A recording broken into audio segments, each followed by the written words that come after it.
Okay, yeah, so today we're going to be discussing the great villainous menace of Polygon, a terrible blight upon gamerkind. It's widely known for its villainous anti-gamer bias and bigotry. I really wish I had brought an air horn to set off every time the word gamer is said. I'm definitely going to add some air horn in post. Maybe. You can just also talk about it and not turn this into a fucking tacky street show. We're better than that, Matt. We're going to include those in the shitty YouTube promo videos. Thank you. Oh, okay. There's something about, like... I mean, I like air horns too, Matt. I like air horns too. But there's just something about, like, gamers. Like, just the word, what it represents, that I just want, like, I immediately smell Cheetos and hear a fucking air horn in my head. Well, I mean, we all have those Call of Duty 360 no-scope videos, forever emblazoned upon our minds, so... But they unironically love that. Oh, I mean... do they, though? I mean, I feel like even most of the dorkiest basement boys still at least know that the Call of Duty vids are a joke, unless they're actually 12, but... Who knows? I mean, I guess we can say that and just slander them. I mean, I'm okay with some anti-gamer bigotry. Let's do it. Do it up. Is it bigotry if it's gamers? No, it's not actually fucking bigotry. I'm just saying it is because fucking boring people with no other source of identity are really funny. I was listening to something today. They were talking about, like, groups of, like, these gamer guys who, like, casually drop the N-word on stream or something, and then everyone's like, oh, it's a joke, just relax, it's a joke, you should be able to joke about everything, blah, blah, blah. Like, it's just a joke, whatever. Like, just relax. But then as soon as, like, Jimmy Kimmel or anyone is like, basement-dwelling, fucking disgusting nerds, gamers, they just lose it. Well, it's the same as all of this shit from people who are opposing any kind of social justice shit. They don't care about free speech. They don't care about, whatever. It's just literally a thing they can say to get their way. That's all it ever fucking is. It's all it's ever fucking been. I mean, there is a place for caring about free speech, obviously, but if you're going out of your way to say it when people say things you don't like, that's not because you care about free speech, and, it's not because, I really care about the right to say racial slurs as a joke, or whatever, or the right to be mean to people. I just don't care if you're mean to black people, but I do care if you're mean to gamers. I always which in their mind means white men. That's what it generally means to a lot of people. There's always that comparison that's drawn that's like... the Big Bang Theory is blackface, but for nerds. And it's like, it is exactly blackface.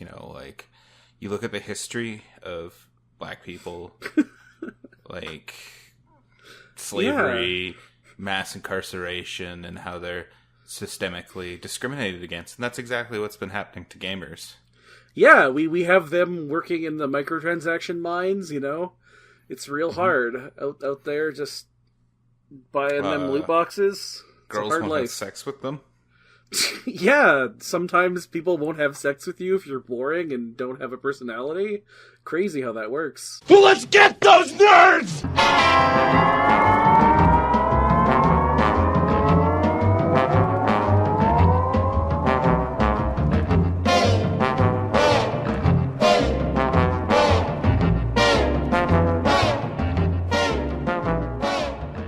Welcome to the Destroy All Nerds podcast. Yep, it's us, Jay Hello. and Matt. Hi. We, we talk about nerds. We defame them. I would describe myself as a professional bully. Yeah, no, we bully them into compliance with the new SJW order. Ideally, we dom them. We just get them all arrayed in fine leathers and hit them nicely until they agree to serve our interests, our terrible masters. But anyways, returning to Polygon, that terrible scourge.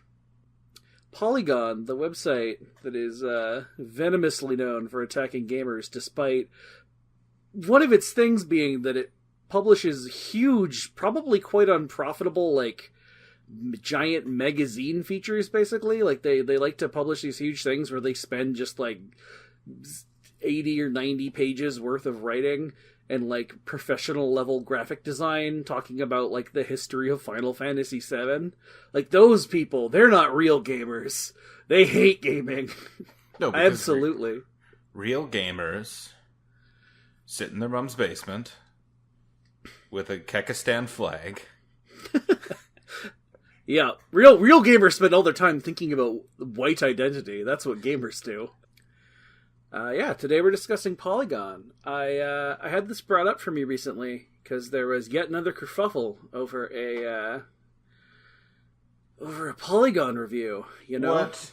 Gamers getting mad at a news outlet that reports on gaming?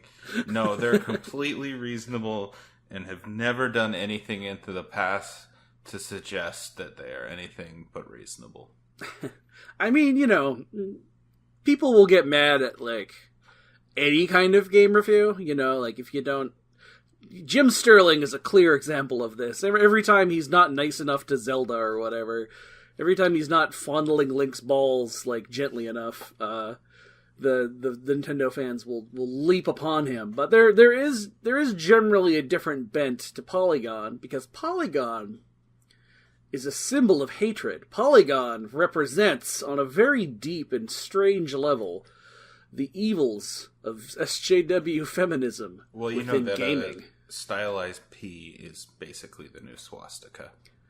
I mean, yeah, it's the real racists and all that. But yeah, Ben Kuchera especially, he was a figure of true hatred for a long time, having been involved in Game Journo Pros, the list of various games journalists who were collaborating by being in the same industry and talking to each other during the whole Gamergate shit. And, he was one of the ones who was like, hey, how about you don't harass a woman? He was saying that they should not encourage that. He was a real villain that way. But yeah, so with the Far Cry 5 review, it's the same thing it is with most of the huge freakouts over Polygon articles. I don't know, have you really seen much about, like, the marketing for Far Cry 5 or anything, Matt? Like, did you see kind of what they were going for with it? Well, I'm borderline normie at times. I was aware of it. I think they were kind of riding on the coattails of, like, Wolfenstein 2 had just come out and it had the ad campaign, make America Nazi free again. And then, like, it felt like immediately I was hit with Far Cry 5, and it honestly looked like a game where I was going to get to fight white supremacists, which I was excited about. Well, here's the thing. They disappointed. They didn't include that. And Polygon noted that. They were saying that the, in the review, what they state, and, having looked into it myself, I would agree. Very disappointingly, they baited you with all this crap. It's like, oh yeah, we're gonna... Because, like, frankly, they were showing a white militia in America, a white religious cult militia, and they were showing them, like, taking over and doing violence on people. But when you play the game, this violent American cult is open to all creeds and races, so long as they take their magical, like, evil bad guy gas that makes you glow green and do evil things. So they're a progressive cult. Kind of. And also they have magical gas or drugs, because can't be Far Cry without lots of drugs. Yeah. Like in the Far Cry 3. Oh. I guess Far Cry 4 had a lot too, yeah. I didn't play Far Cry 4, but Far Cry 3, I recall, I enjoyed it until I'm allowed to spoil it because it's old. Are you? It's an old fucking game. Someone will be mad at us, Matt. Someone, I promise you, will be mad at us over this. But continue. Nerds are gonna get mad. That's just what they do. But, they might not be a nerd, Matt. They might be a perfectly fine member of humanity who also happens to have an irrational hatred of spoilers. Continue, please. Oh, okay. Well, but like after you kill the Mohawk guy, like I was just like, this game isn't fun anymore. I've been doing the same thing over and over again.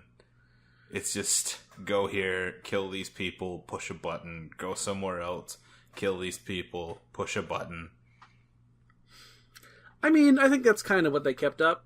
4 was like that. 5, they took the towers out. That's one big thing that they actually like do a fourth wall breaking joke about, is they took the towers out of it. But it's still the same thing. You know, it's a Ubisoft game. You go from point to point, you do the things, you collect the numbers, you get more of the things. Maybe it was just like the genre that I don't like. But I look at a game like Breath of the Wild, and I played that game to the fucking earth. And it's like kind of the same. And like go to the tower, push the button, go to the place, do the thing. I mean, as a, as someone who's on the autism spectrum, I definitely can find a certain joy in like eliminating my brain on that kind of thing, but also I tend to feel kind of empty after if I do too much of it in a row. I think Breath of the Wild just had things and fun things to find. Like the world was exciting, whereas Far Cry, I would just kind of do a lot of that fast travel. Yeah, I'd agree. I do think Breath of the Wild did a bit of a better job of it. They both had some pretty cool stuff, like Voss and all that was good. No, I don't think it's a bad game. I think it just, for me, it became a boring game. I think that's a pretty common consensus on it, to be honest, and I'd mostly agree. I didn't mind it too much after, but yeah, definitely the life kind of goes out of it. But with 5, the thing is, they really played up this whole thing of like, oh yeah, it's gonna be, you're fighting, like, right now, especially, if you're fucking baiting people with, this is a militia, and it's like with lots of very general Christian American militia like imagery, like very clearly. It looked like an alt-right militia. Yes, and they knew it did. It was meant to look like an alt-right militia, but then last minute somebody's like, "Oh, we don't want to offend people," which is, it's capitalism. They got to make a big game that makes lots of money, but it's a big AAA game, right? But also like the timing of it, because I remember, Wolfenstein 2, and they did make America Nazi-free again. And if I'm remembering this, I have the brain of a goldfish, though. The whole Charlottesville thing was happening around this time. Yeah, well, I'd say they had a lot more balls of that in general. I think they did a pretty good job. Fortunately, I don't know if that game sold too well, which, I mean... Wolfenstein 2? Must have been all the gamers are Nazis, that's why. No, yeah, Wolfenstein 2 is, like, generally considered a good game, like, unless you go on, like, 4chan or something. Oh, yeah, no, it's pretty good. I haven't played it. I intend to play it, but... There's some weird stuff with the difficulty. Like, at times it's actually probably too hard in, like, frustrating ways. Yeah. Even on normal. Oh, God, I've just outed myself by saying a game's hard. The thing is, basically, they tease some really cool stuff. That if you're anyone who has, like, if you're interested in games as a, fucking expressive medium, which, hopefully you are, because that's a cool thing to do. Like, if you like movies, but you only want brainless movies about stuff blowing up, I mean, fair, but also you're probably not a movie critic, so a games critic probably also should care about games you're saying cool stuff, and if it seems like it's going to say cool stuff, and instead it's like, we just want to be fun and be about fun stuff, yeah, that's a fair reason to criticize it. That's a reason to rate it down and be disappointed. Like, that's very reasonable. Well, I mean, that's what their ad campaign kind of implied. Oh, absolutely. It implied they were going to be talking about that. And, like, maybe we don't need to get our political commentary from fucking giant video games about collecting things and shooting people, but, whatever. If you say you're going to do something, fucking do it. Like, yeah. Mankind Divided did similar shit where they kind of baited on this. Like, they were very, like, they did an Og Lives Matter fucking, like, promotional thing leading up to the game coming out. Yeah, they had, like, robot men with, like, Og Lives Matter signs and shit in their advertising. And I think, the sign was in the game, I'm kind of glad it didn't appear much. Hopefully they got the hint a little bit. In general, they were trying to portray like super robot men and women. Sorry, let me trying to portray like fucking like cyborgs as being this like put upon class when literally in the last game they were all of the rich people because all of the rich people had augments, and there was a reason for it, but it still didn't quite fit. I don't know. But also, Aug lives matter. Also, just fucking Aug lives matter. It's really... I get that, like, when you're creating art, you want, like, art to reflect, like, society at that point. Mm-hmm. Or, like, what's happening around you. I mean, it was probably the fucking ad team, frankly. Yeah, but it's like... It's like... I can't even describe... Because every time I try and think of, like, a good comparison, my skin crawls off my body from how hard that made me cringe. It was pretty bad. I'd say game companies have a history of doing stuff like this. But there's another example, too. So, some of the other kinds of reviews that have pissed people off about Polygon, I would say one of the other notable one is, that I can think of immediately, is Witcher 3. Because what happened is, in the review of The Witcher 3, they had the gall to have the reviewer be like, in a fairly small section of the review, basically say, oh, there were no people of color in this game, which I felt was kind of glaring. I don't know, didn't like that part. I wish there were some people who weren't white in this game. And I'll say I don't 100% agree with the sentiment. Like, the argument made against it then is, oh, well, it's a game set in, like, fantasy Poland by a Polish writer. And, I mean, the thing about, like, that is that, why can't some people not be entirely white? Also, that, that setting has non-white cultures. There should be some fucking people around. Like, it's a fair enough point to make. If you're somebody who cares about social issues, I think it's okay. It's also a fantasy game. Like, you can just do it. You can just have Fantasy Poland have some brown people. Like, who cares? Like these characters are using magic powers and all this wild shit, and like a black person would take you out of the game. Yeah, well, the thing that gets me is I'm like, okay, you know what? I'm not bothered by that. Like, if I were to review the game, I don't think I would downpoint it. Like, I don't think I would subtract any points necessarily for, it doesn't have white, like, non-white people in it. I don't think I would personally care, but I also wouldn't then go, The Witcher 3 is being attacked by feminist shills, and, like, I'd start fucking screaming about it and getting my feelings hurt by, oh god, a person dared to have opinion I don't quite fucking agree with. And then get offended when someone says that I might be slightly racist for being so fucking unrelentingly angry about it. And that's the same thing with this, where you have a lot of... The anger basically is that Polygon dared to be angry that there wasn't a game where they get to shoot the right. They just want to shoot right-wing people. Also, they hate guns. I want to go back to that Witcher 3 fucking thing for a second. Because, like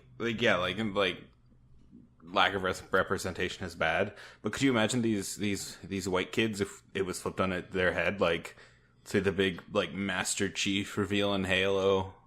Like, he takes off his helmet and it's Don Cheadle. They would lose it. They'd be throwing that N-word around. Games have just become another fucking front in the culture war, which is why we gotta discuss it and we gotta crush them. The thing about... So, going further from this, and going further into people would be angry about just literally a black man being a main character. Because that's where I'm at. Name 3 games where the main character is a black person. Grand Theft Auto San Andreas, where you do crimes. I don't know. My mind's not going to it. There's definitely that many, but they don't fucking come to my head immediately. I'm also... I don't know. I guess I'm the real racist now, Matt. I don't even know the games about the people of color. That's because there aren't any. A lot of the ones that come to mind are ones where you're like a gangster man who does crimes, so it's not helping. Like, yeah, it's all like that. And also, the brown square on Skyrim doesn't count. Yeah, Skyrim's version of race kind of makes me uncomfortable in different ways, in that it's like literally these fairly identifiable real life races have different statistics, which makes me a little uncomfortable. But moving on, yeah, the thing is like this is just another fucking front in the culture war, and that's kind of what Polygon has become. Is it's this thing for people to line up on the fucking tee and just like swing at and scream, because Polygon, the thing is Polygon's affiliated with Vox.com, right? Like it's affiliated with a whole network of broadly liberal journalism outlets, all run from, to my knowledge, one office in DC. Basically, they're all done in Washington DC. Mm-hmm. And I mean, most of the writers are abroad, but the main editorial staff and stuff all meet there. And them, and I'd say Ben Kuchera a little more specifically. He's the one who gets mentioned a lot, and there's a couple things with him I definitely want to talk about. But they all get put up as like these martyrs, right? Well, not martyrs for us filthy SJWs, but they're all lined up as fucking shooting targets. Basically, it's like, okay, Polygon did a thing, let's yell about it. Someone at okay, Matt, did you see the Doom gameplay? Like the new Doom? No, well, the new Doom. So Polygon had a guy at a press event or something before the game came out who played a bit of the new Doom, and it was played quite badly. At least I think it was a guy. Hopefully I'm not misinterpreting this, but I don't have the exact person here, but I believe, yeah. Anyways, they had a previewer at an event who played the game, and they recorded like half an hour of footage of it, and they played it really badly. And honestly, like, were they just not good, or were they struggling with the honestly, here's my theory, and I think this might have been stated outright by them, is that literally the person in question was like taking notes and talking to event staff at the preview event, so they weren't even like really looking at the game too much. They were kind of just like, shoot, move. And so that's what it looks like. Like the character gets out of like the chain bed, the stone slab you're chained to at the start, and then the player just starts kind of shooting off into the distance until the zombies are dead, just kind of in one direction, sort of moving around a tiny bit to adjust the aim. And that's kind of how the whole thing goes, is the character just sort of like lazily moves, stops, points in one direction and shoots, shifts slightly to adjust aim to another thing. And it, honestly, it's fairly obvious the person's just doing something else while playing. Yeah, and it's also like maybe first person shooters aren't everyone's jam. Like maybe maybe they are just bad at shooters. Who fucking cares, frankly? But the thing is that this was their representative footage, and everyone was basically going, this invalidates Polygon as a journalistic outlet because a guy writing for them maybe isn't that good at fucking FPS games. He wasn't reviewing it. Like, he wasn't being like, oh yeah, as a hardcore shooter fan, the shooting in this game is, this or whatever. He's just previewing it and being like, here's some features in the game. Anyways, and like probably a lot of what he was saying was just like some guy being like, oh, we've got this feature in the game, and he's like, okay, writes that down. Also, they probably had to go do other stuff. It's like, I gotta fucking play Doom, I gotta go to this other booth and do a thing. At some point I have to sit down and write about it. I'm running on like probably 4 hours of sleep. Yeah, maybe we don't like 100% need to care about the gaming abilities of our media critics, because I mean, I can see like a number of instances where it's quite relevant, but also fucking after a certain point, who cares? They know how to write, and they know how to like think good thoughts about games. That's not the same as having good hand-eye coordination or whatever. Like, fucking, yeah. Well, what it is it's just nerd boys who are mad that they're not part of the special game club, right? They're how dare this pleb who probably couldn't even do good at Dark Souls, like, be allowed into the hallowed halls of video gamedom and get to talk to video game people about video games when they, a super hardcore gamer who can do good at the video games, obviously they deserve it more. Also, like, consider this fucking standard that they're trying to upkeep with these gaming journalists. It's like a food critic. Like, if they release a review, you're where are the people going, well, let's see you cook an egg. Or, like, a movie critic. Like, you're not like, all right, where's your better movie? I mean, people do that, to be fair. People did that And to those Roger people Ebert. are fucking assholes, and everyone makes fun of them. No, Matt, come on. There's better ways to dunk on these nerds. I don't know if that's quite a fair comparison. I mean, it'd be more, I want to see you make a game, which I've definitely also seen. That definitely comes up, actually. People being like, let's see you make a video game. And even in that case, like, yeah, I would say the ability to be a good critic of a video game is fairly separate, both from making and from playing, like raw skill at playing them. I can see a lot of cases where it's probably helpful, and where for certain kinds of reviews, you might want somebody who's skilled at the game to tell you, because you also are a big old fucking game nerd who's real good at video games, and you want somebody else who's got a similar skill level to tell you what they thought about it. Be able to comment on things like the controls and stuff like that, but... Yeah, but the thing is, there's also, like, fucking 50 reviews of any game. Like any big game especially. If a review is obviously written by somebody who doesn't appeal to what you like, then just go read another one by someone who does.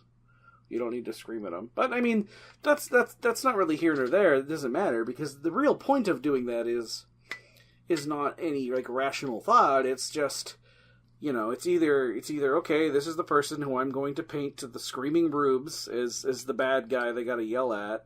Let's use this to get my clicks. Or it's just, why am I not allowed in the gaming club? Why can I not hang with the game men? Why am I not allowed in? You know, it's just this anger that somebody else gets something you don't, because you've built your identity around fucking pointless consumerism, and, you know, you haven't been rewarded the same as some person who went to college and learned to write kind of good. And I mean, anyone who's writing games journalism, by the way, is like a gamer, for whatever that means. Like, they're into games. Like, because the game version of anything generally is less paid than the not game version of anything. Even games writing definitely holds up to that, and it definitely holds up for actually making games too. The moment you add "and video games" to a job description, you've got to be fucking passionate as hell on some level, because you're getting paid a lot less. Yeah, totally. It's not a thing you do out of sheer mercantile intent.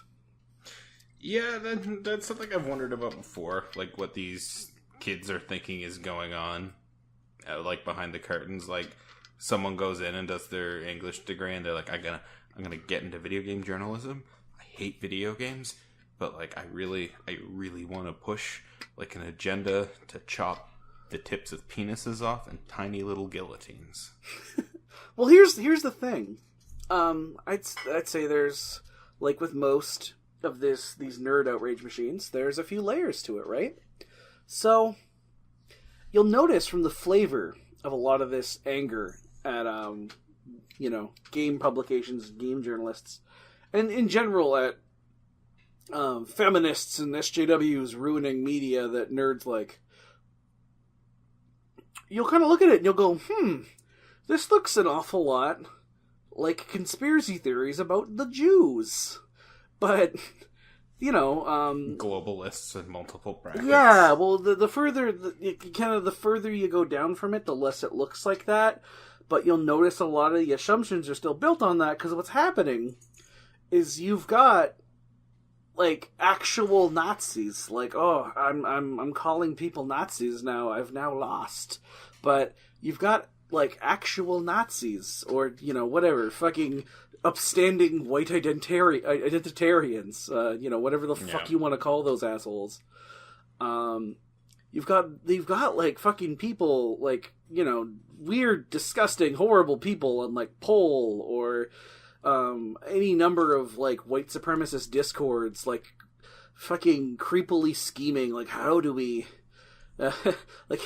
how do we spin this out and get the white masses in to support us to fight against the Jews? And then, you know, they're like, well, all the white men like video games, so instead of saying, oh, the Jews, they're like, oh, the big companies and feminist think tanks? I don't even know. But when you come down to it, a lot of it doesn't make sense unless you then add in the globalists or the Jews. But well, one kind of means the other. Yeah, but a lot of the people saying this aren't thinking the globalists or the Jews. They're being conditioned to accept a worldview that kind of predicates the existence of the globalists or the Jews. And then the hope is that you can then go to them and go, but who's causing all of these, you know, game journalists to team up and try and turn video games into a cesspool of feminism? And then that's where you go, and you should probably join my militia, right? Yeah. That's where that comes in.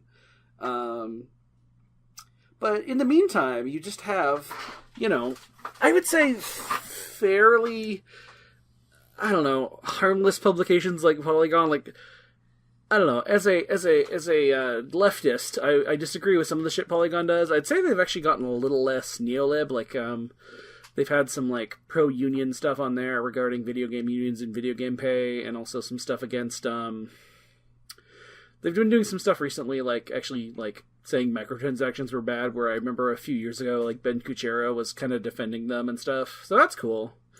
I'm glad, you know, they've got progressive writers and stuff. I'd say Polygon's pretty good. It's one of my more favored, you know, reads in terms of like kind of standard gaming stuff. The secret here, folks, is that I'm the actual giant fucking nerd, and Matt has slightly more of a life than me, I think.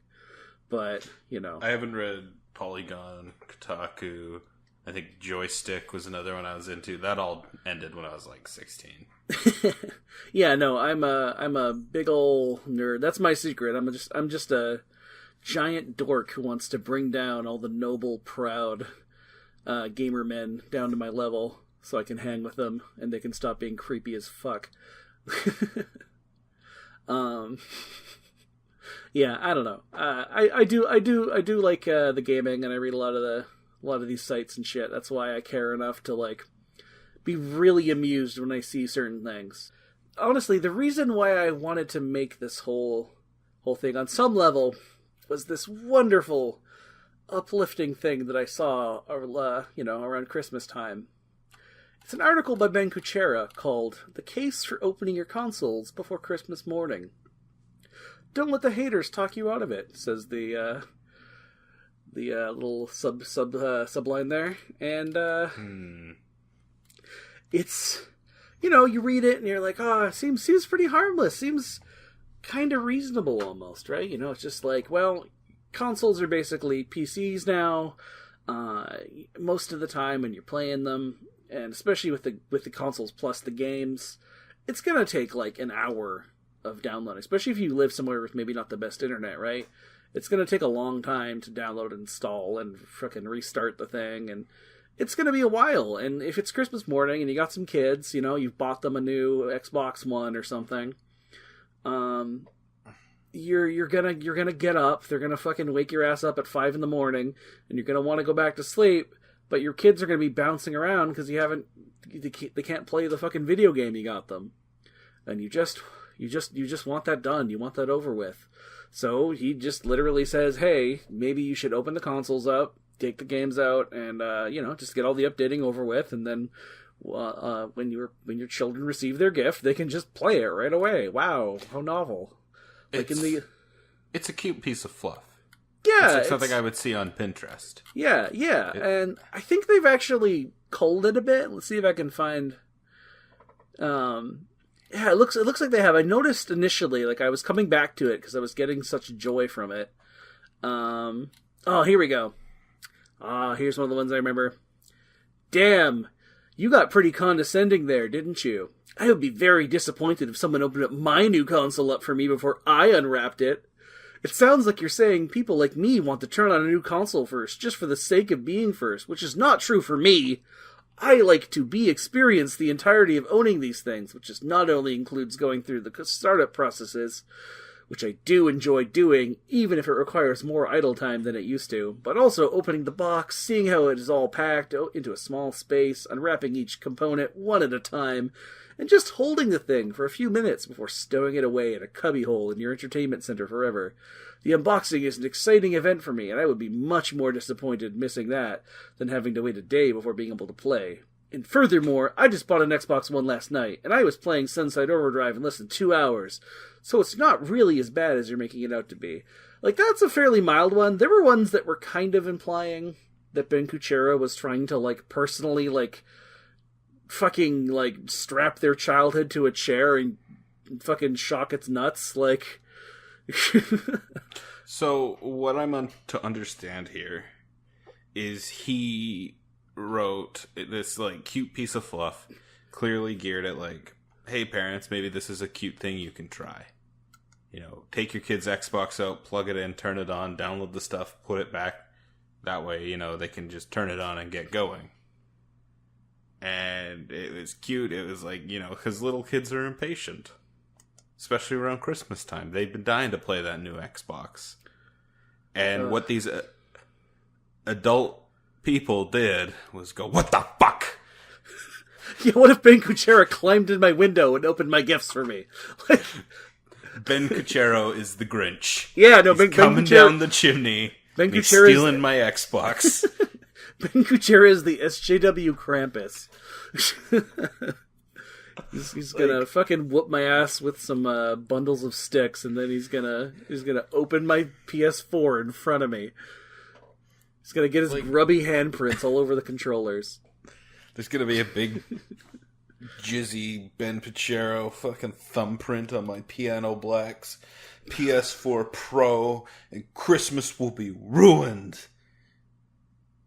So basically what these people are afraid of is Ben Kuchera Christmas cucking them. Yeah, I mean, I'm a little sad. I'm going through these now, and I'm... Damn it, Polygon, why do you have to have a moderately decent, like, moderation staff who actually deletes comments, like, basically telling Ben Kuchera to go die because he wanted to, you know, maybe advise people to make their children's Christmas morning a little more convenient. Now I'm just... When was this article posted? It was posted, like... November. November. It was good. It was very enjoyable. Cause, like, I imagine this is like a week before Christmas that he posted this, and I kind of said it wasn't, because, like, I imagine Ben Kuchera being like, "Listen, my vacation starts in like tomorrow. I just gotta hammer out one more fucking article for the season, and then it's eggnog and relaxing with my family. Just gonna hammer this out." It's Ben Kuchera's got like 1 million kids. He has like 7 or something. I remember in his VR articles, which he has written many of, because Ben Kuchera is the kind of person who is apparently sexually excited by fucking VR. He wrote like 1 million articles about just like, oh, my many children using my VR console or using my VR headset. That's why all these nerds hate him, is because there's proof that he fucks. Proof that he fucks, and he's got fancier toys than they do. Yeah. Ben Kuchera fucks. Proof. You heard it here, folks. Ben Kuchera's had sexual intercourse at least 6 or 7 times. More than the people who are commenting on this. Well, come on, Matt. We don't need to go there. That's just it's just cruel. Yeah, I don't know. I don't think we need, Matt. We don't need to take those swings. They're just terrible. They don't. It doesn't matter how many times they've had an intercourse. The people we're talking about just fucking suck. Yeah. But yeah, it just, you know, Polygon can kind of do anything. Like I know you'll find generally, if you read their articles semi-regularly, and also have a sick addiction to reading comments out of just morbid curiosity, that most of the time any random harmless piece of crap they write will just have like someone coming in being like, Polygon's at it again, and that's like every article. is somebody fucking strolls in to be like, fucking Polygon. And they could have just been like, oh, the new Gran Turismo game is going to have 30 new kinds of car in it. Like, and someone will stroll in to talk about Polygon's bias. But oh my god. And this happens with, like, anything. Like, the thing is it doesn't really matter what the reality of a thing is. Because in reality, Polygon is a fairly politically motivated site. I'd say, honestly, their biggest sin in regards to probably being a big target for this is that they're kind of like, they're not ironic enough. When they talk about, they don't do what a good upstanding SJW like you or I might do, where we're like sort of self-depreciating about it. They're just kind of like, representation's a good thing. Like a weirdo. They just say it's probably good to represent different people and ideologies and viewpoints in video games. They should hire us to shitpost. Yeah, they should. Well, I mean, they've already got some quality irony talent on there, but yeah, that's the real thing. Polygon, they need hire some me. of my patented like shit posting that makes like people worried, makes my family worried. Yeah. Come on, Polygon, hire me so I can get in on that Vox union that you're slightly fighting against. I don't know entirely how that ended up, but yeah, there was some weird stuff with Vox trying to unionize, which I imagine has also touched Polygon at this point. So this all kind of ties into like the Gamergate movement, if I'm understanding. Yeah, so here's the Matt section of our little show and tell for today. You've had something you've been a little bit passionate about, Matt. You've been talking to me about this a bit. The thing with Destiny, the streamer, not the video game.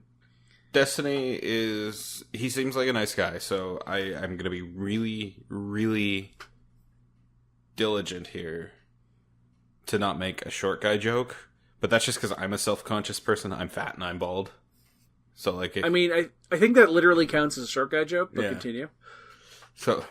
So if I slip up, I need you to make a fat or bald or both joke. Oh, okay. Yeah. You're welcome, Matt. Thank you. Those are both things I'm allowed to be prejudiced against. I need to have my self-esteem ripped down a little bit if I try to build it up. Actually, not fat. We're no fat phobia here. We can only be mean against things that are exclusive to the nefarious white man. Oh, Continue, okay. though. So, like how much of the Destiny stuff have you followed personally? So he first came to my attention with JonTron, which I think he did with a lot of people. That was a lot of people. He got a lot of exposure for that. So basically, he was whatever. He plays video games. He streams like Counter-Strike, I think, normally. But then he opened himself up to doing debates with like right-wing people. Didn't that become more his thing? Honestly, like didn't he? That did become more his thing.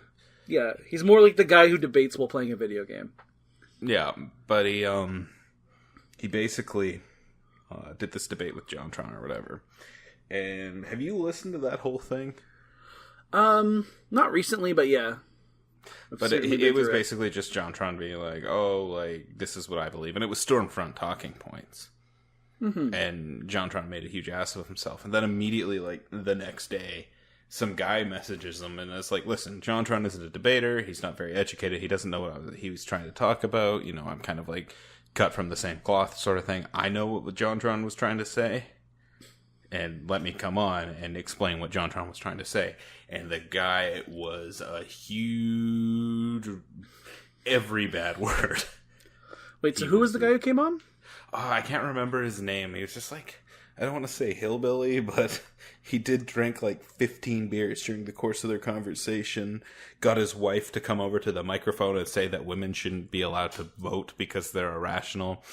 I don't know if this is a slur, but he was really loose with the term negroid. Yeah. But, so basically all that happens. And Destiny sort of got like a reputation for talking to these assholes, I guess.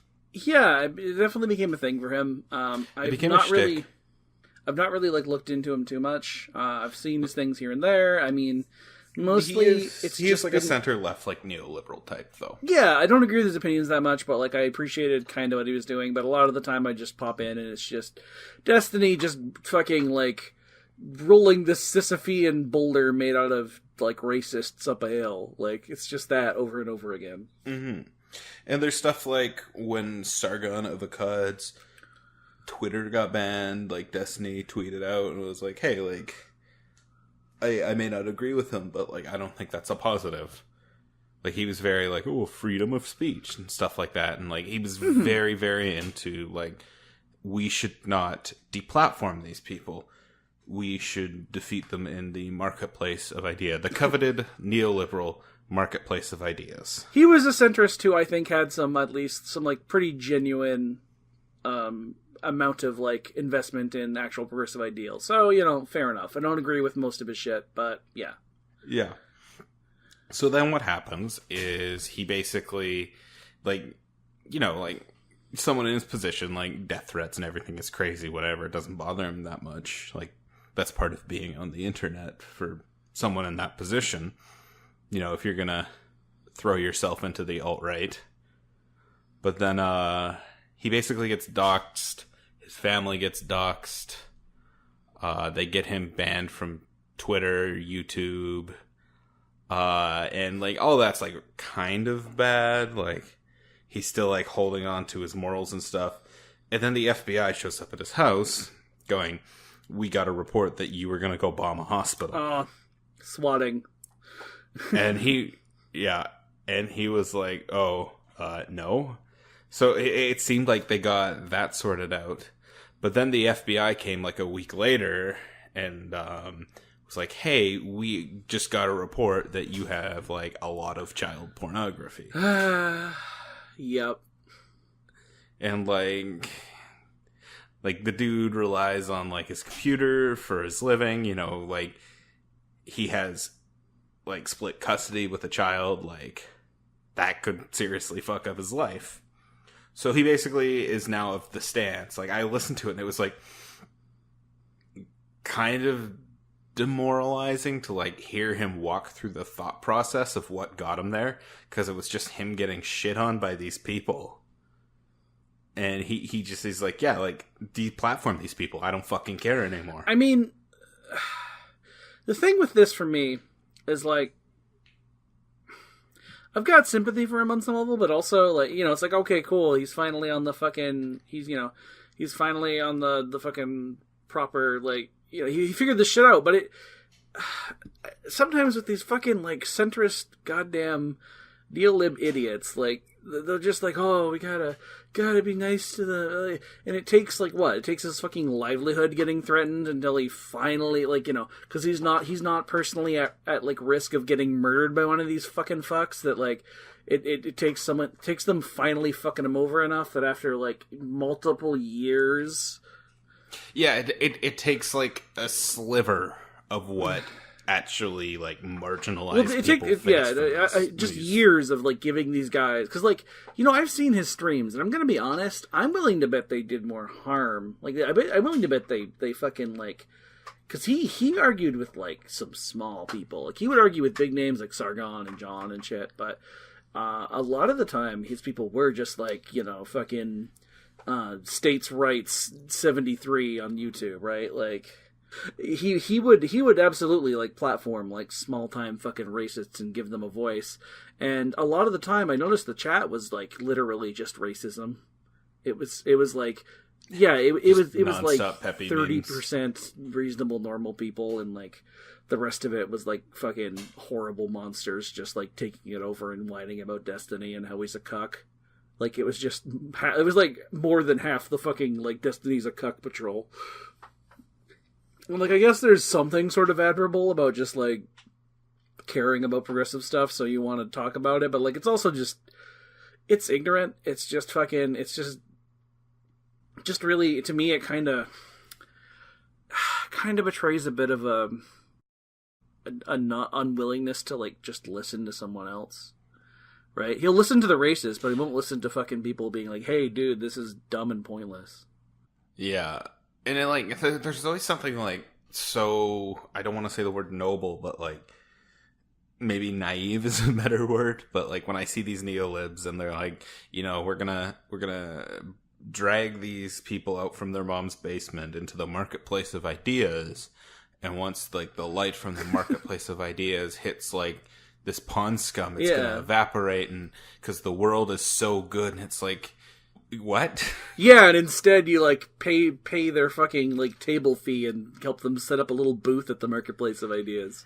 Because what he realized, like, is the marketplace of ideas doesn't matter for people who live in the real world, but also like when these people just don't give a shit and just want to push a narrative. No, I mean the way that the fucking like crazy ass like evil like the fucking like the venomous monsters that he was fucking talking to, the way they get shit done is they just say it enough times and then they just never budge. Like the way that right wing people fucking like in general, like even like semi reasonable right wing people, the way that they fucking, which is kind of a stretch, but whatever.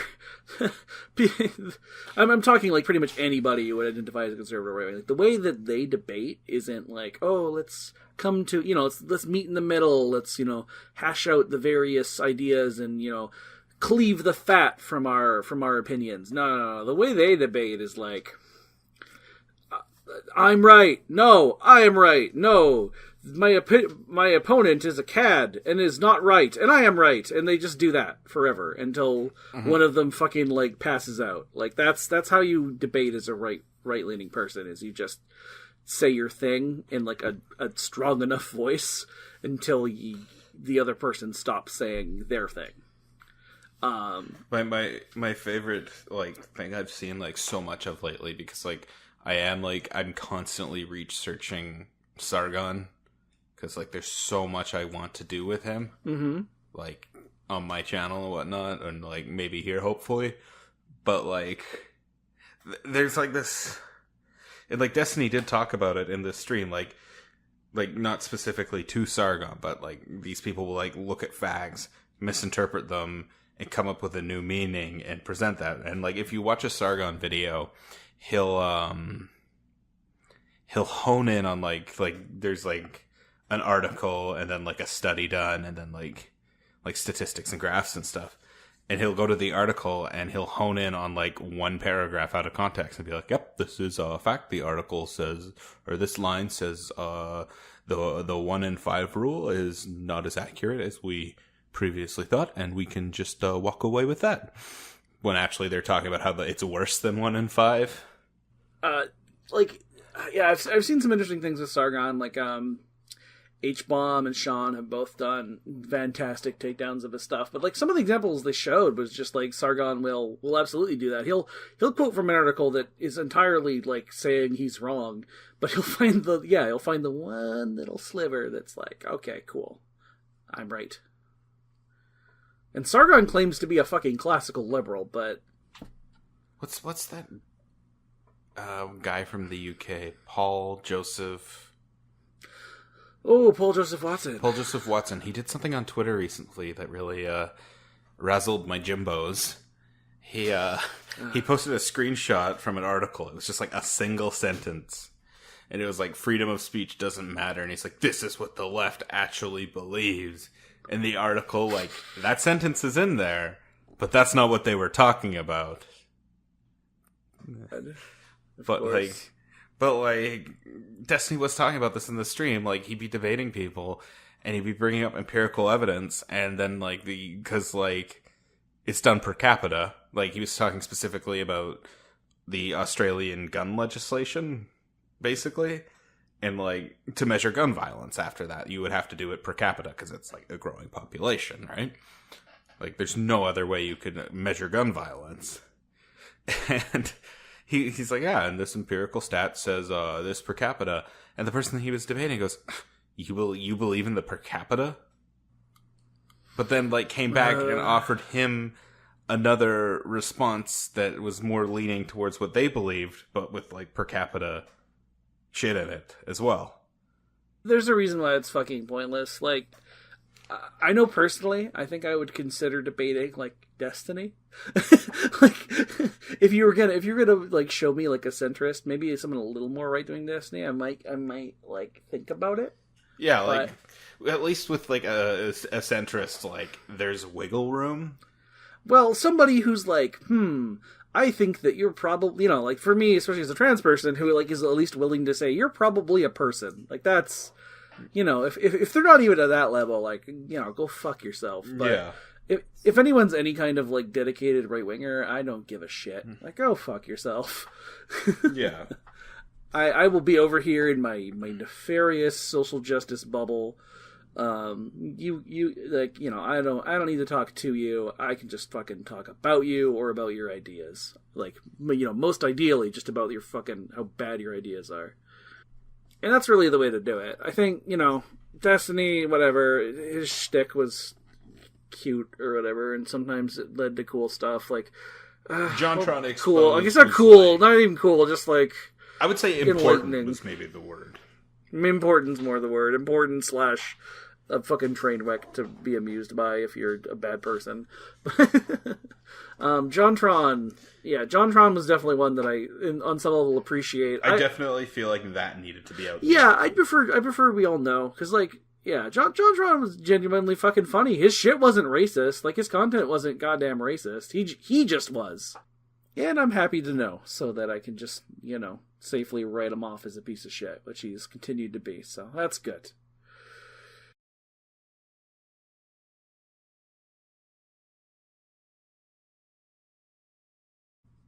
It's so weird to see that sobering moment happen in real time. I think I had it at one point in my life. Yeah, I think a lot of people but, like, did. to see it happen to someone and have them describe it when they're like, these people don't care. Mm-hmm. Like, they have an agenda they want to push and they don't care. And I've been wasting my time probably doing more damage than good. Yeah, well, I remember during the rise of fucking of Trumpism, right, when that was first like before he was even nominated, I was kind of going like what the hell are these people on about? And on some level, I was like, I want to be fair. Like, I'm, I don't know if I've looked, like I was raised Christian. I was like, most people around me were fairly conservative, but I'd say a lot of people were like left-leaning Christians, even if they were like young Earth, like, a weird mix. My parents were always like pro-union because they were in a union, so we were like pretty, we mostly voted NDP and stuff. But I know for me, like, I was like, around this point, I was already a pretty matured like political views. This is only like a fucking 2 years ago now. I was already like, yeah, I'm socialist, I'm democratic socialist, whatever, right? Like, I'm pretty left-wing. But I was just like, yeah, I still had some little sliver where I'm like, like, what are right-wing people really on about? Like, at least like the kind who are just all about like economic stuff. And really all it came down to me was not, it's just people with privilege who haven't examined it properly, or it's people who've been fucking lied to, or it's people with fear.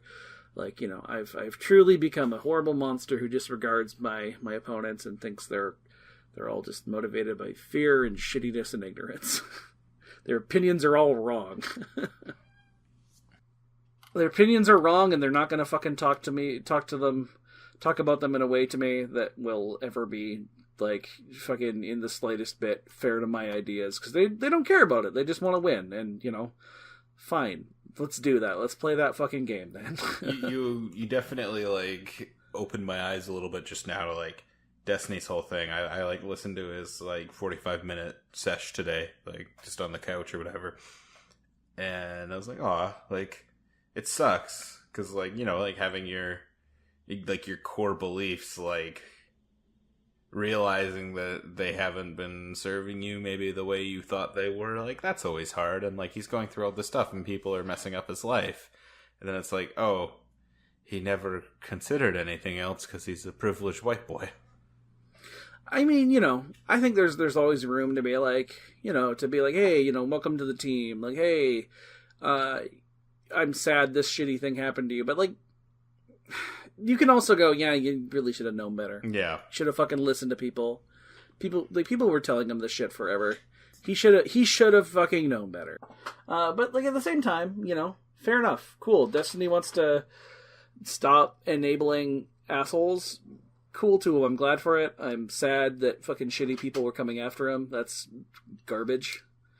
And I hope he, figures stuff out now. But at the same time, yeah, no, like, there's a part of me that is still definitely like bitter about it. Like, he gave a voice to people who would do violence, like, to visible minorities. Yeah, I'm not gonna give him like a fucking, SJW cookie and pat on the back about it, but I'm gonna, be like, okay, fair enough, cool. Right? Like, Yeah. glad you figured it out. It's also like when you're a little kid and your parents tell you not to do something, you're gonna scrape your knee or whatever, and then you scrape your knee because you kept doing it. Like, they're gonna be like, oh, are you okay? And once you say yes, it's like, you're a fucking idiot. I told you. Yeah, maybe there's maybe a point where it's like, yeah, you're being bitter and it's a little unfair, but that is how it is. Like, I had that moment of sympathy, but then it's like, what did you expect? Because he did even talk about, like, how relentless he was towards his fan base. And being like, don't dox these people, don't fuck with their accounts, we don't do that, whatever. And then, like, how these right-wing personalities are, like, whenever, like, their buddies call up the FBI to come into their house or mail poop or whatever, they just shrug and go, I'm not in control of my fan base. I don't control these people. Yeah, well, end of an era of one fucking liberal man just constantly talking. One sad nerd. Yeah, well, whatever. I don't know if I go that far. He gets the Sad Boy of the Month award. Yeah, there we go. He's a sad boy now. But yeah, one valiant white boy talking to racists forever and ever. He has finally stopped trying to push that fucking boulder up that fucking hill. Good on you. Mm-hmm. Have you been convinced of the evil of Polygon? So, this article that you sent me to, I don't know if I need to timestamp this. But, okay, so it's, Well, it's not an article, it's a wiki. It's a wiki. It's text of some kind. But this, Vox also produced... Vox also produced a documentary series about founding of the site, which Microsoft funded to the tune of over $750K. Well, the estimated cost was only 10% of that. So, firstly, like, if you want me to take you seriously, don't write to the tune of $750K on your wiki.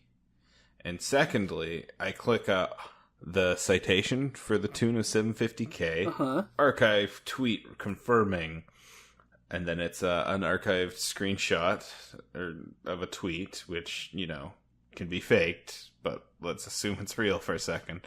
It's EXP Magazine. What the fuck? Polygon got $750,000 from Microsoft to make an inane, self-relating documentary. 3 question marks. To which Arthur Geese?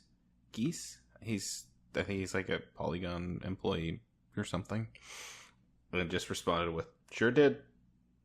That's their proof. That's the proof, huh? Sure did. Well. And the tweet, only 10% of that. IMDb estimated cost. So that's the IMDb estimated cost. Yeah. Okay then. Sounds good. Well, I'm convinced Vox is a bunch of evil shills, and that one company being maybe bad has convinced me to give up my my SJW ways. I am now the anti non-binary person. Alt-right, would you kindly line up and give me my thousands of dollars? Are we joining the alt-right? Is that how this? Yeah, no, we're good. We did our hour of SJW talk. We have now been turned away by the corruption of the left, and we are good to go. Okay, so I'm actually mentally ill, and yeah. Here's all the reasons I hate myself. Give me money. So, yeah, basically, yeah, I sent you to... While I was looking this up, I was like, I can't even remember all the fucking things people got mad at Polygon about. There's a number of them. And I was like, how am I going to remember? And I'm like, oh. So, I found myself looking through the Gamergate wiki. I spent more time than I really needed to on good old Kotaku in action. I basically just poisoned my brain for a few hours, you know, as you do, you know, just slowly hurt yourself, you know, pulled a Destiny, rolled that boulder for a while, just really dunked myself in it, and, yeah, you know, this is probably one of the milder ones, but it's got that good old Gamergate charm. Some of it's like, so charming and so interesting to see now in past, like, games journalists know each other sometimes. Ben Kuchera contributed to Zoe Quinn's Patreon. Oh my god, this is like such conspiracy, because like I recall like all of this happening, like as it was happening. I was living in Vancouver or whatever, and I remember just like half like getting an explanation from it, because like from I can't remember someone who was probably an alt-writer now, but I was like, oh, that sounds bad. And then I talked to someone else, like my roommate, and I was like, yeah, I guess they're upset about like ethics and journalism or something. He's like, no, they want to bully people. They're not good people. It's like, oh. I actually like looked into it, and I'm like, this is a conspiracy theory.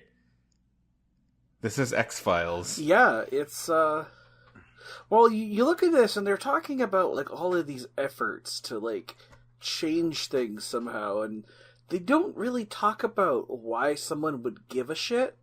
Like, you know, Gamergate doesn't really, other than like some vague things about, they just suck, so they gotta make everything suck as much as they do. But like, you'll notice that like what it is, as I was kind of talking about a bit earlier, like it's anti-Semitic conspiracy theories. It's anti-Semitic conspiracy theories, minus the anti-Semitism being repeated by some dumb nerd boys, with the intention of, I believe, you know, just kind of, you come back a little later and you go, who is making all of these crazy SJWs do all this to influence culture? I've got this thing to tell you about. It's called cultural Marxism. It is. It's the Jordan Peterson. It's I'm gonna bring you to this point that is, I can't say it because it's racist, but it's the next logical jump, and you're gonna take it. Mm-hmm. And a lot of the time, I kind of wonder, like, I mean, for a second you might wonder, like, what's in it for the middleman here, but I mean, mostly it's money. And also, I think sometimes, I know Sargon, like, for a while I was even kind of like, oh, you know, Sargon's harmless. Sargon's like, I'm sorry, wait, no, sorry, that's completely wrong. Sargon's not harmless, but Sargon's, you know, I think he's actually, like, sort of a liberal, I guess. He's a racist dickhead, but, like, he's not, like, actually a Nazi or a fascist. He's just a shithead. He just really likes to troll. But there was a conversation he had in which fucking Sargon of Akkad was literally like, it's actually in my best interests to, you know, the worst outcome of the alt-right is better for me and my family than the outcome of the SJWs winning. So I have to support the side that's better for me. And he fucking said that. So I'm sorry, once you're like, well, it's better if the Nazis win. Yeah, no. So yeah, like people like that, I do wonder how many of them are just like fucking weird, like semi-Nazis, or they're just fucking spineless, and so they don't want to come out right about it, but they are just racist shitheads through and through. I don't know. Yeah, no, it's like the crazy thing to realize is, like, you know, I remember the debate back in the day about, like, all this anger at Polygon and all these other sites about the Game Journo Pros mailing list, in which, shock of all fucking shocks, people in a fairly tight-knit industry talk to each other. I like the language that they're using on this wiki, like conflict of interest, Gone Home Review, conflict of interest, Ben Kuchera, Zoe Quinn, conflict of interest, Chris Grant and Ouya, conflict of interest, Daniel Rendio and GamerX, public ethics modification, Ben Kucheros to suppress discussion of the Zoe Quinn scandal. And it's like, these aren't, like, politicians. You know that, right? Yeah, these are media writers, but the thing is, these are people who they write about video games.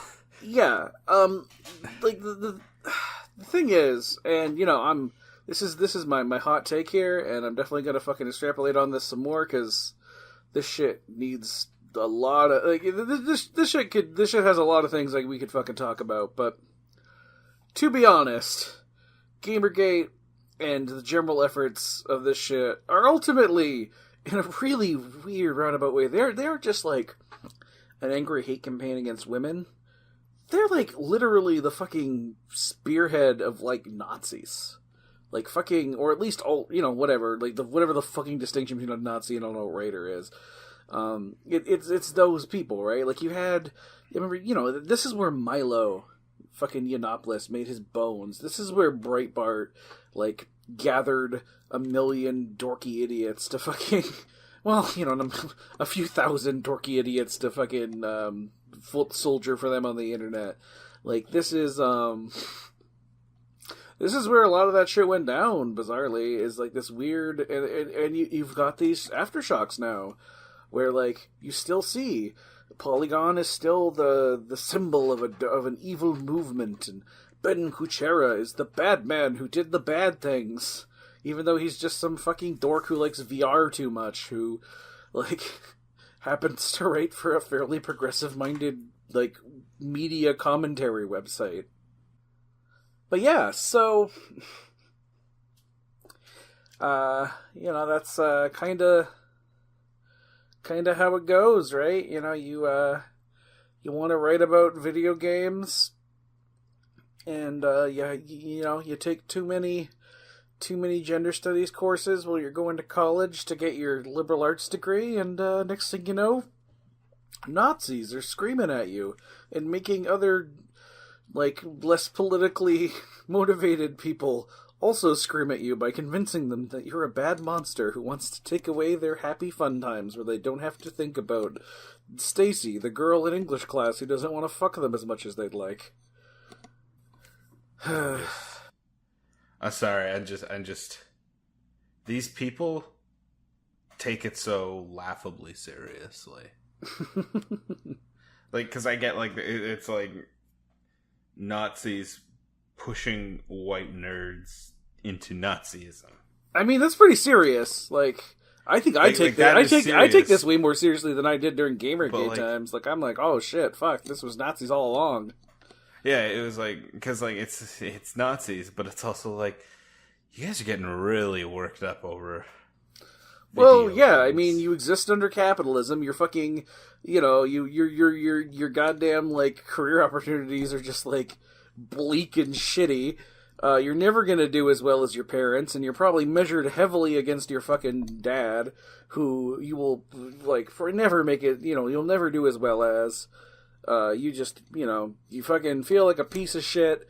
You know, you have no social skills. You blame it entirely on the stuff you like. And, yeah, you're just miserable, and no one's telling you how to be better. And then some fucking guy comes along and is like, hey, guess what? It's the fault of the people who write about the video games, who you're kind of annoyed at because they get to know more about video games than you. And you're like, oh, shit. All my life's problems have been solved. Thank you, mysterious internet benefactor who happens to like making a lot of ironic jokes about swastikas and Jewish people. It's weird because, like, the next step is they're like, what else? It's like, oh, you gotta go after their bosses or whatever. It's like, okay, who's that? Globalists. Who are the globalists? Well, let me tell you about Israel. Yeah. Yeah. But again, it's like it's like such an example of like how these groups get like people worked up, and they bring them to the conclusion, but they never make the leap for them. They just suggest the leap, you know, like they're never gonna say the Jews or whatever, racist or. Well, you know, this is definitely a topic for another time, but Yeah. I mean, they kind of they do. They've got like there's a whole network of it. They've got like these whole specific little servers where they'll bring you to on like Discord and stuff. Like, you know, they'll make you a nice little hug box. What they do is they don't say that right away. What they do is they start slipping in more and more less and less ironic racism, and they hug box you the whole time, like they're just love bombing you over and over again. While continually being like, you know, Jewish people, you know, like they'll slowly get a little more racist the more and more they know that you're relying on them, and next thing you know, they're like, "Yep, and this is why we need to make war against the international threat of Jewry." And yeah, that's why everyone who ever supported Gamergate is a literal, actual Nazi, and that's my official position. All right, so thanks for listening to our crap for a while. You know, really appreciate it. It warms my heart. I don't. Ah, well, you know, one of us does. I'm the one who really loves you. Remember that always and forever.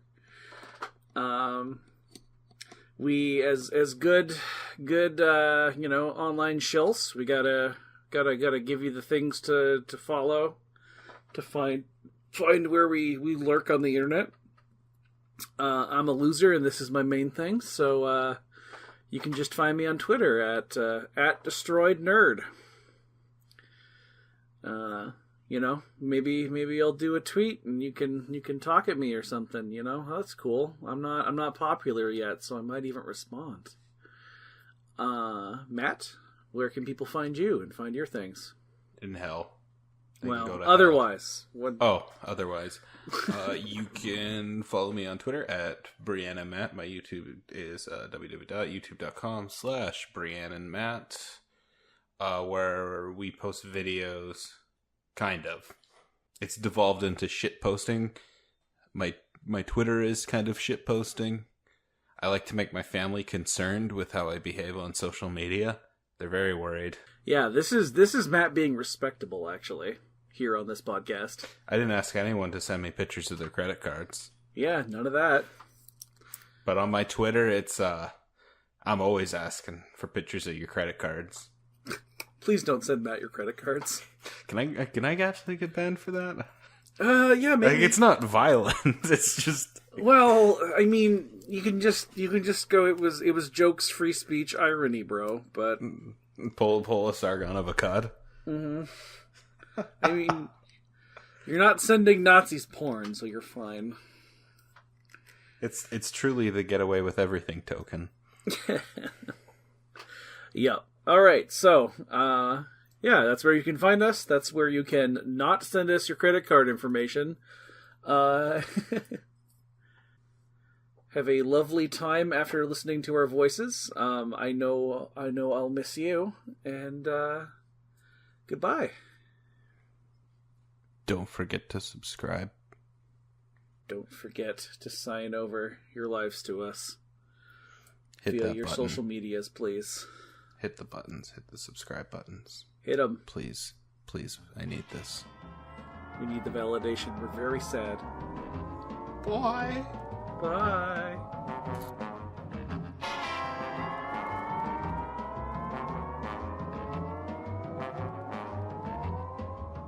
I'm definitely going to add some air horn in post.